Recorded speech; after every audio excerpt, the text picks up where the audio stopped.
మదర్సాల బిల్లుని యోగి ఆదిత్యనాథ్ సర్కార్ ఆపేసింది అఖిలేష్ హయాంలోది అని ఇంతకుముందు చెప్పుకున్నాం. దానికి సంబంధించిన మరికొంత సమాచారం చూస్తే 2016లో అఖిలేష్ నేతృత్వంలో ప్రభుత్వం ఈ బిల్లును ఆమోదించింది.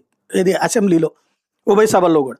ఆ బిల్లు ప్రకారం మదర్సా ఉపాధ్యాయుల మీద క్రిమినల్ ఆరోపణలు వచ్చినా కూడా ప్రభుత్వ అనుమతి లేకుండా పోలీస్ కేసు కానీ, అరెస్ట్ కానీ, నేరుగా దర్యాప్తు కానీ చేయకూడదు.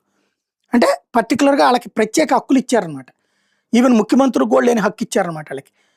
చట్టం ముందు సమానత్వం అన్నటువంటి ఆర్టికల్ 14కి ఇది విరుద్ధమని, ఇతర ఉపాధ్యాయులు ప్రభుత్వ ఉద్యోగులకు లేని రక్షణ కేవలం మదర్సా ఉపాధ్యాయులకి ఏంటి అన్నటువంటిది ఆ రోజున బీజేపీ రైట్ చేసింది.